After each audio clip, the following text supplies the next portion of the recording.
moss. More moss to the people, yeah, more moss. More moss to the people, yeah, more moss. More moss to the people.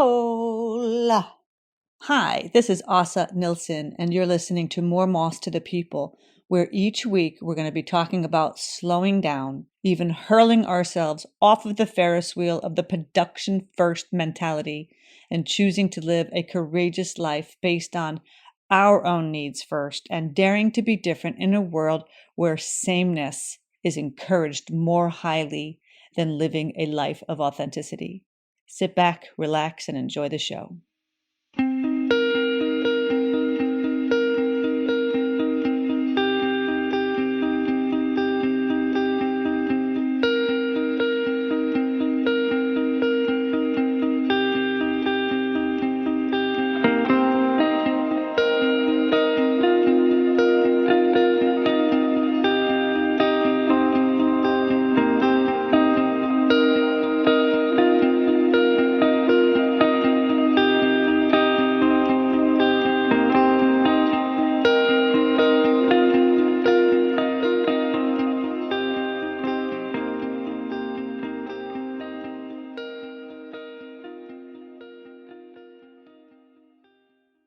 Welcome back to More Moss to the People, the final episode of Season 1. This is Asa Nilsson, and I'm your host. So it's the end of 2022, and it's time to have, a little bit of time for pontification, thinking about what have I learned about starting a podcast. This is episode 9, so now at this point, have a little bit under my belt, and I get asked from people, what's it like? What's it like to start a podcast? Would you tell anybody else to do this? Because a lot of people say that they want to do it, but they haven't done it because, this has happened. I just haven't had time. And I totally get it.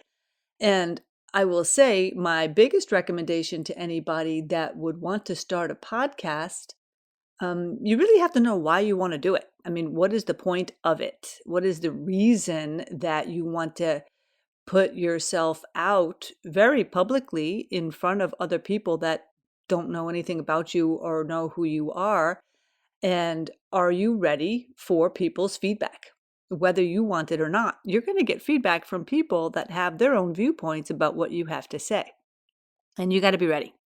You got to be ready for that. So if you are weak in your abilities to get feedback or to hear things from other people that maybe you don't like, then take that into consideration. But also, it's kind of like starting a new habit. And God knows I've got plenty of habits. So starting this habit was kind of started a long time ago because I had sent weekly newsletters to my clients, and it's a habit that you start where it becomes like something that you just do every week. And so I learned how to be showing up for myself and how to show up for my clients and coming up with new information every week and what did I want to talk about, and kind of have content that was of interest to me specifically, because if I didn't want to talk about it, I'm not just going to send a newsletter just to send a newsletter. What was the purpose of that? So I would share things that were interesting or happening in my life, or situations I had gotten myself into, or definitely negative situations that I found myself in, and what did I do to kind of get myself out of things, and how did I handle it, and sharing that with my newsletter list. And so the point of having a podcast is you got to show up continually. You can't just put out a show every once in a while and just hope that, okay, well, when I get around to it, I'll do it again. You have to show continuity because people have to learn to trust that you're actually going to show up. So the interesting thing about my newsletters was that I did them for so many years. I did them for 5 years.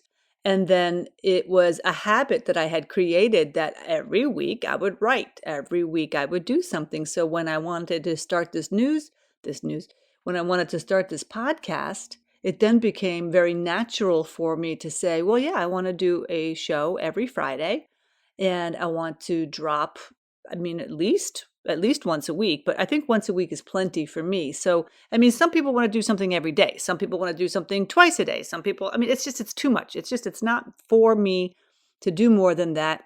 And it feels good to be able to have something to look forward to for me to wake up on a Monday or a Tuesday and say, "Ooh, I'm so excited today I'm going to be interviewing somebody," or "Today I'm going to be talking about something that's important in my life," and sharing it with you. And people are like, "Well, how many listeners do you have? How many followers do you have? How many, how many, how many, how many?"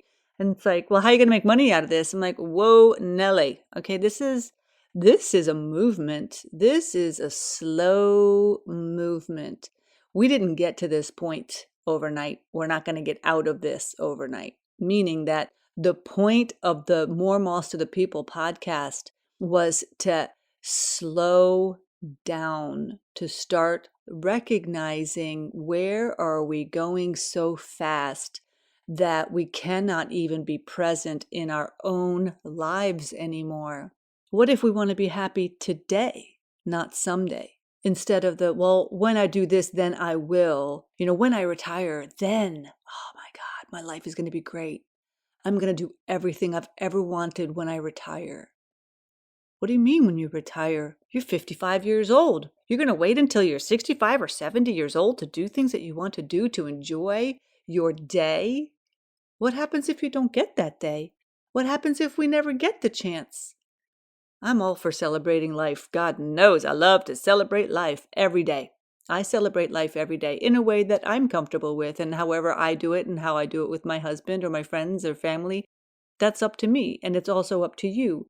But the conversations around, well, what does it mean to slow down? What does that even mean to you? What does that mean to me? And that was the point. That was the point of starting this adventure, this movement towards, wait a minute, I don't want to run anymore. I don't want to rush. I don't want to be like everybody else. I don't want to have the same life as everybody else. I don't want to do the same kind of work. I don't want to do my work the same way that everybody else does their work, because then it isn't about me living my life. It is about me trying to live a life that I think I want, when in fact, do I? Do I really want it? So the conversation of, all right, well, let's start a podcast. I want to start a podcast around this. Let's start conversations with people that are doing life in their own way.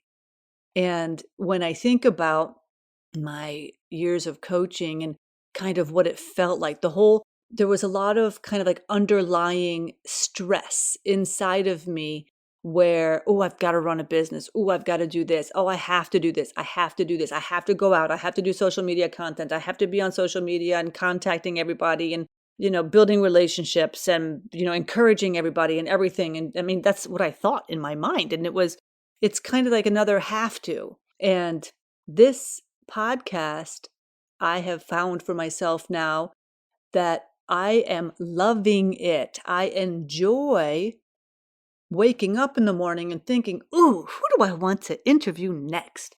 Who is somebody that I find really cool, that's doing things differently, that I can share with the world? And when I say the world, I literally mean if I can share with one person that's listening and they say, that's really cool, Asa. I learned this from your episode. This person said this and it really meant a lot to me. And that's enough for me. That's perfect. That is how the movement starts. One person at a time, one bite at a time. We get the message out. So I'm going to ask, how can you support me? I'm going to ask you for support. I need your support with this movement. And can you consider, if you even like what we're talking about here, would you consider sharing the podcast with your friends, with your family, with your network of people that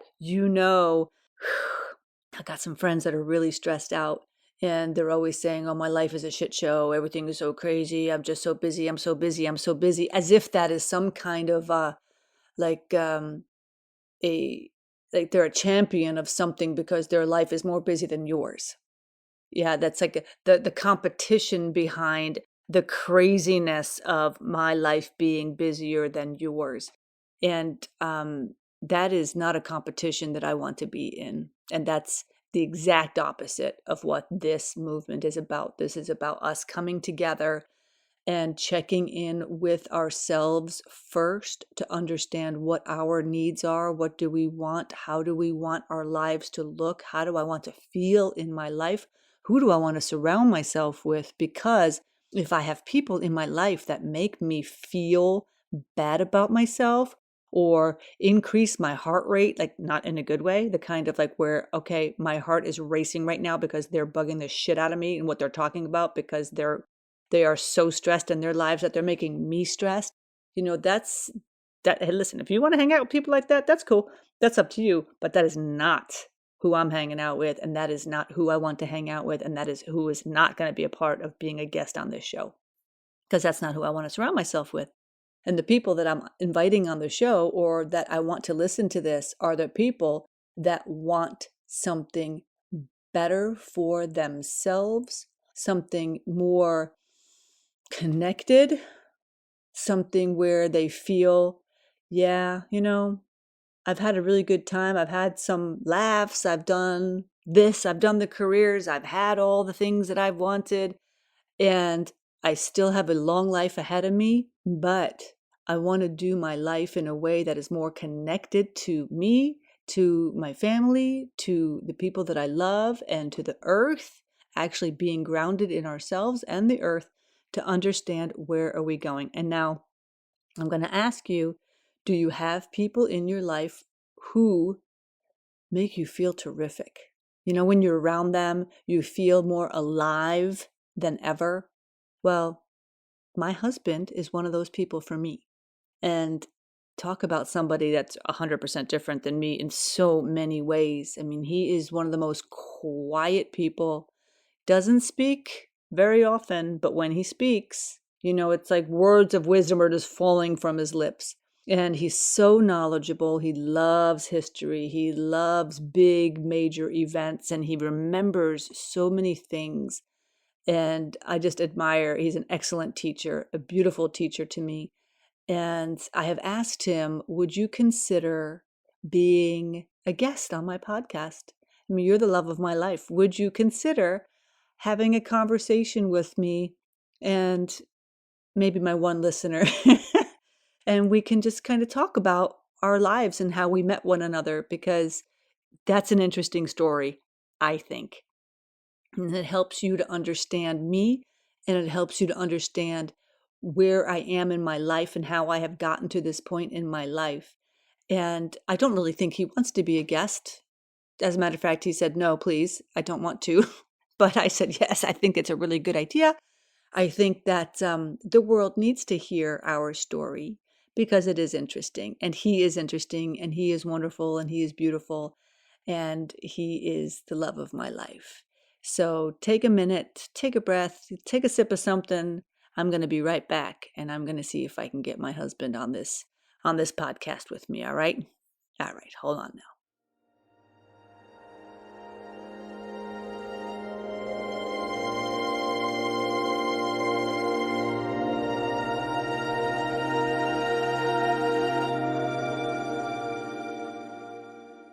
So it is Asa, and now I have Thomas, my beloved husband, sitting next to me, who has finally agreed to sit and do this portion of the recording with me. And I'm sorry I'm crying because it's so funny, because I know how he does not want to be here.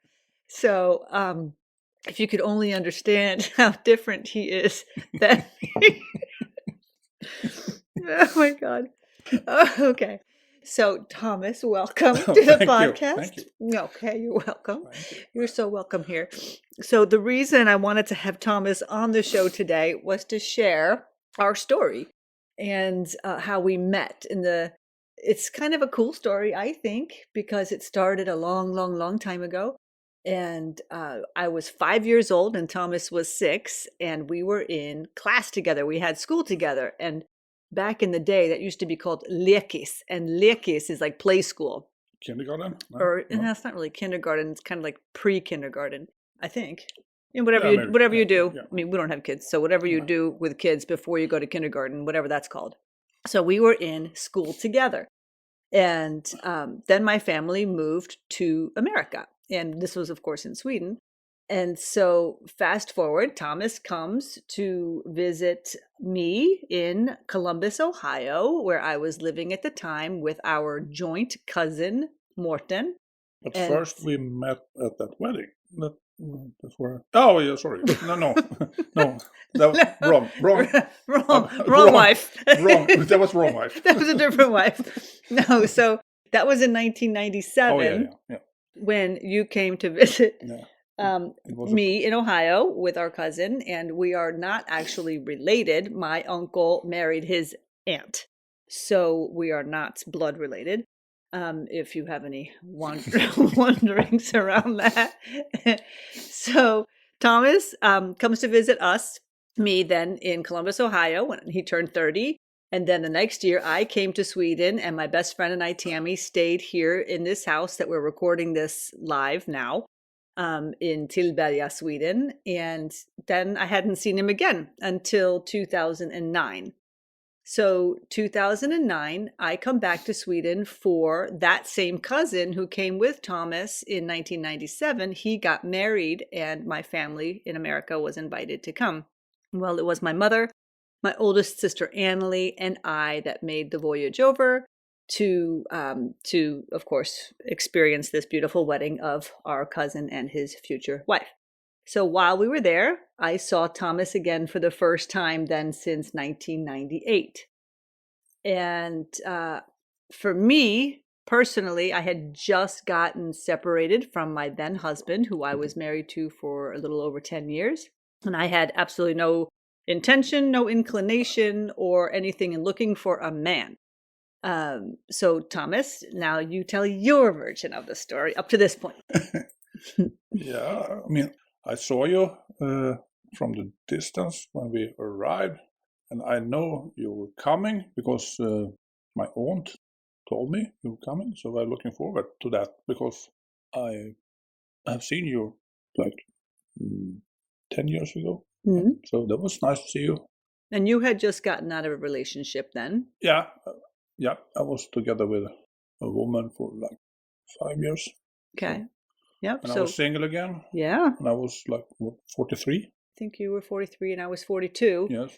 So the story started that way, that we saw each other at the wedding. We were both single and had absolutely no idea what was going to happen at that wedding in that moment. And what I think is interesting is that because there was I wasn't trying, I wasn't looking, I wasn't pushing, that Thomas, all of a sudden, this person that I had known essentially my whole life, had not thought one thing of as far as like interest in him as a boyfriend or something like that. All of a sudden, when I see him at this wedding, he had completely turned into, I guess you had grown up. In my eyes, you had grown up. Late. I was you were a late bloomer. It's called, yes. Mm-hmm. I was very, very, very shy. I'm still shy. Yeah. But not that shy. Not that shy. But I was really shy up to like 35. Yeah. So before, like, what do you mean by you were shy? Like, did you have a lot of girlfriends? No, I didn't. I was. I mean, I was out. I was playing a lot of music in bands, but I was always like very laid back and not so social, I think. Well, I think that you're definitely a social person, but I think that you are kind of an introvert in the fact that you have your love of music and you went out and you played music with your friends. Thomas is a very talented drummer. Well, yes, I think you are. As far as I understand drumming, I think you're a great drummer. Yeah. So you went out and you had women interested in you, but you kind of you were doing your own thing in your own life. And you were doing your sports and you were doing your music and working primarily. Yeah. That was my life. Working, exercise and playing music. Yeah. The polar opposite of my life. Certainly no exercise in my earlier days. I was smoking and drinking and going to work. Um, so when I met Thomas, he had grown up a lot in a way that he wasn't so sad. And I don't know, are you willing to talk a little bit about, just briefly, we can touch on a part of Thomas's life that changed the trajectory of his life forever. And that was in 1994. Please, you could take it from here. Yeah, my parents went to like a weekend trip to Estonia with they took the ferry, and Estonia was just opening up to the Western world after being occupied by Soviet, and it was no big deal about that. It was just a ferry, a big ferry. Like I don't know how many people it was, 1,500 people. But when they went back, the ferry went under in a storm. So nearly 900 people died, and my mother and father died too. Mm. So that was like so unexpected, not fair. It was a horrible death, and they were young, like 50 years old. Yeah. So that, yeah, it was hard for like 10, 15 years of that, because there was a lot of things happening after Estonia. They didn't take it up, so the body's still there, and it's not that deep. The boat was never taken out of. And it's a lot of conspiracy Theories. Yeah. Mm-hmm. So it's still going on. They're still now they're diving again on Estonia. So, but now I have like it's over for me. So in 1994, Thomas and his brother Nicholas, their life changed forever because their parents both died in a tragic ferry incident on the Baltic Sea. The Baltic Sea. And they perished with 800. How many other people? 852. 852 people died on that boat sinking that night. So you, of course, know and the story of the Titanic, how that happened, where a big boat sank in the sea. This was the same kind of thing, less people, but still a huge tragedy to Sweden and many other countries that had people on board. But Thomas lost his parents that night. So as you could well imagine, that would impact the physical, mental, the psyche of a human being, understandably so. Yeah, I mean, I was like, what was that, 27 or something? Yeah. So I was a grown-up man, but it was so hard because my parents were very close to me, and of course, and it's terrible. Their death is so horrible. They're like be trapped in a boat and going under it. So that was, but yeah. So then when I saw Thomas, because that happened in 1994, then I saw him for the first time after that in 97 and then 1998. Back then, Thomas was like an old, shriveled up old man. I mean, he weighed very little. Thomas is a very tall person. He is over 2 meters tall. So that's in American standards, that would be 6'6".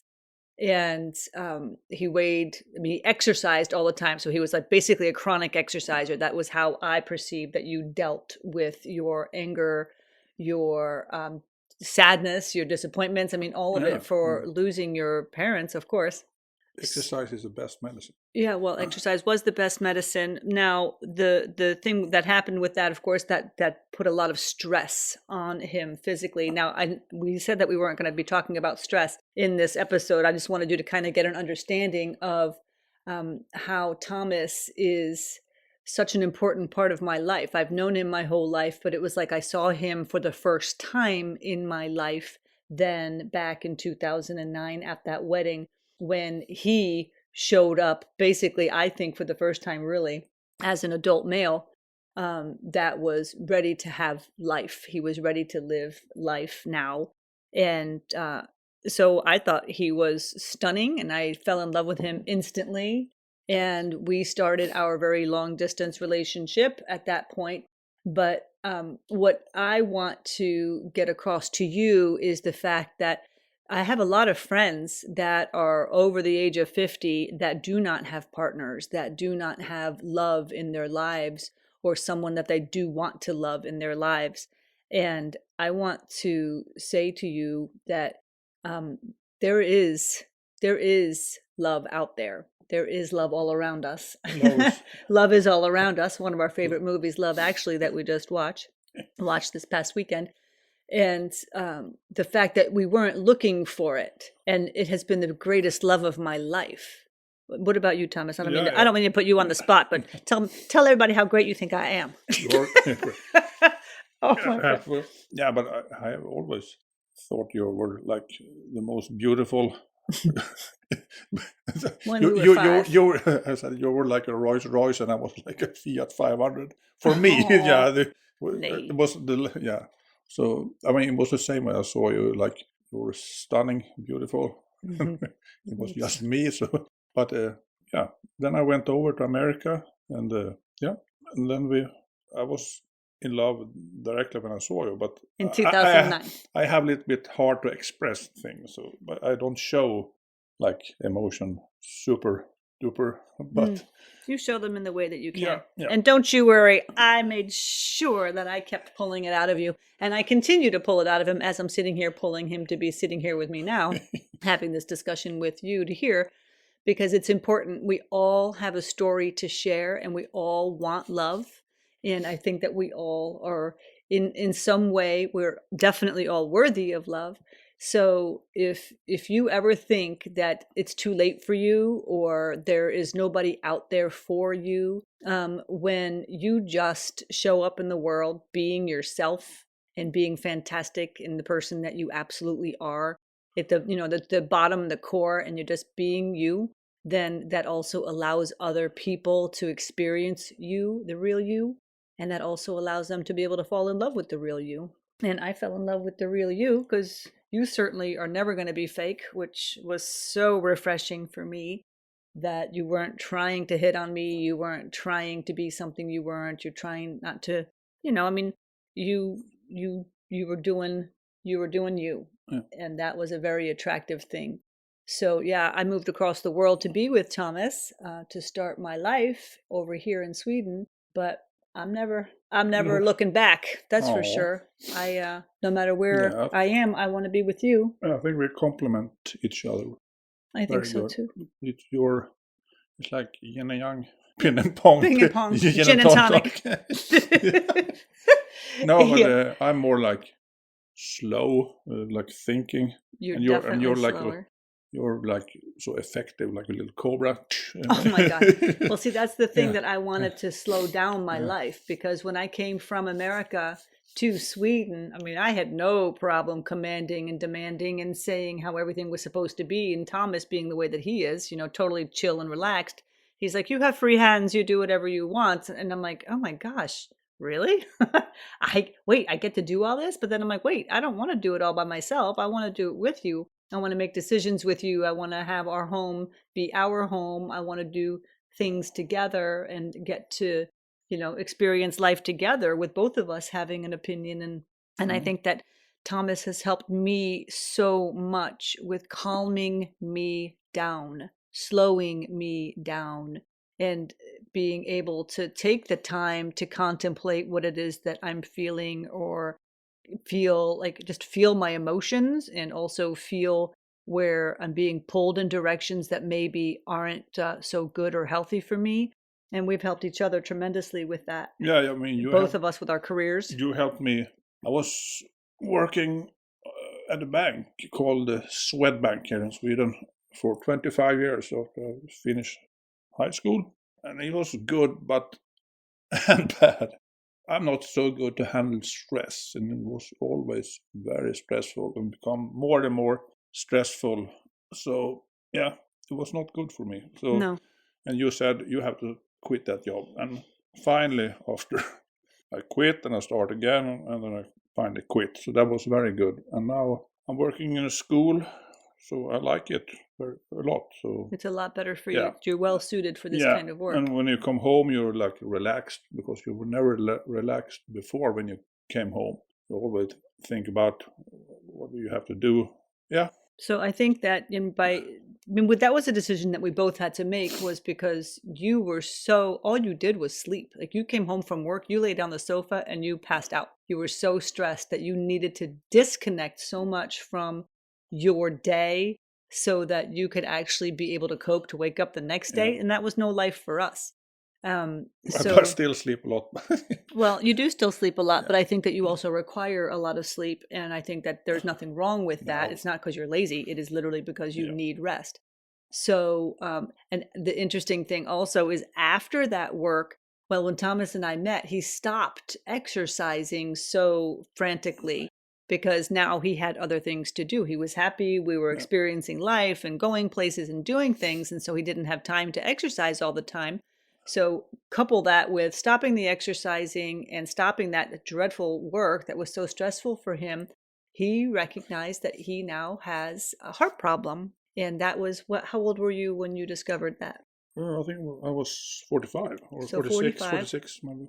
So, people, I want you to recognize, listen to this. This is why this conversation is so important for us to talk about, that 45-year-old has a problem with his heart. He'll take blood thinners for the rest of his life. He's taking blood pressure medicine, right? Yeah. For the rest of his life because of changing the lifestyle. Thankfully, he's changed it to be calm now, but to be up in that kind of the high state of stress for a long, long time, it affects us very negatively.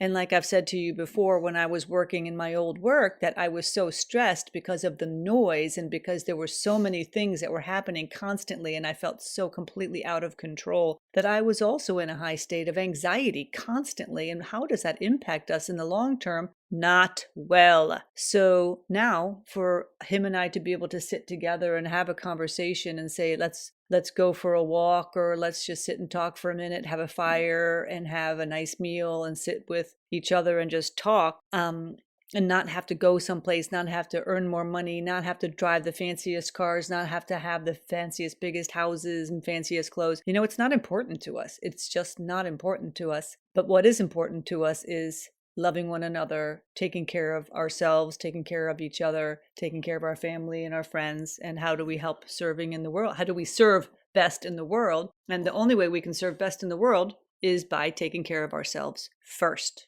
So Thomas now takes care of himself. He goes to the gym, you eat well, you sleep enough. No. You do not work in that crazy environment anymore. No, I feel good. Yeah. I feel really good. Even if I start to be old, I feel better now.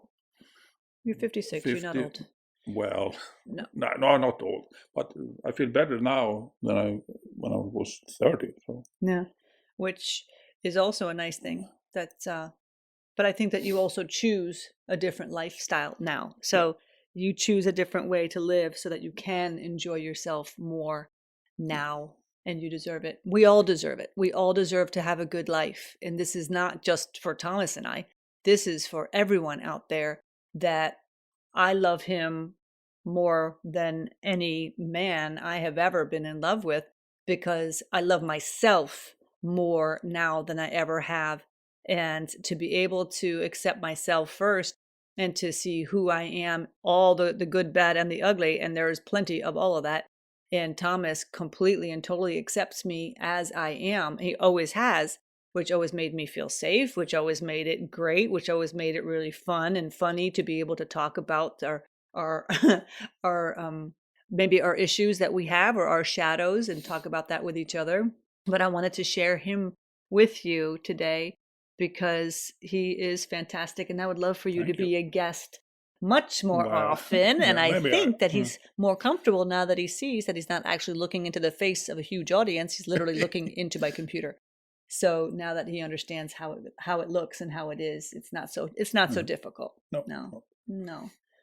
So Thomas, do you have a little piece of advice to anybody that you see, like if they are really stressing out right now or doing things that they don't want to do? Do you have any tip, just one tip for them to consider? Yeah, I mean, if you don't like your job, if you don't see any light in your job, then do something else, even if it's not that good. The payment is not so good, but it's not worth it to and it's not just job. Maybe you stress on your free time too with a lot of things to do. Maybe you have to cut that down and just relax and eat a good meal and drink good wine and and Well, you enjoy life more. find more Yeah. enjoyment in the little things. Yeah. Yeah, I mean, it's important to work. I mean, but if you don't like what you're doing, I mean, you're there like 8 hours a day. Maybe. It's a big, yeah, maybe, but it's a big part of your life. You work for like, I don't know, 40 years of your life. Life is pretty short. It goes fast. No It goes kidding. faster and faster. So, Yes, it and does. it can like end very fast. Like my parents, so unexpected. Like, bang, then you're dead. Yeah. Gone. So appreciate the day. Stay in the day, live in the now. If you're not happy, change it. That is up to you. If you are not happy, it is up to you to make a different choice and to do something different. Okay, we're going to pop off now, and we're going to leave you with this last episode of 2022, and then we're going to start season 2 in January. Happy New Year. Yeah, Happy New Year to you. And please, if you would consider sharing this episode or sharing any of my podcasts with any of your friends, or if I've ever said anything that you think is interesting or important or of value, I would love to hear from you. Any of your feedback is always appreciated. And, thank you for being here. If one person listens to this and gets something out of this, then I feel that I have done my job. And starting this movement is important for me. It is important for the world. And we start one person at a time. So thank you for being with me. Thank you for supporting me. Thank you, Thomas, for being with me today. And thank you for loving me. Thank you for loving me. And we'll see you in the new year. See you on the flip side, my friend. Take care. Bye-bye. Bye-bye. Thank you for listening to this week's episode of More Moss to the People. I am Asa Nilsson. If you like this episode, I'd love to hear from you. Like, subscribe, follow the podcast, share it with a friend. I want to say thank you to Kamel Asli for his help with the production of this podcast. Without him, this would not even be in your ears today. I can assure you of that. And let me say a little something about my friend Gregory Paul Donaldson. May he rest in peace. Who would always leave me with this quote. He would say, "In the meantime and between time, whatever you do it well, and then pass it on. Peace, and most importantly, joy." I want to leave you with that as well. I'll see you on the flip side, my friend. Take care.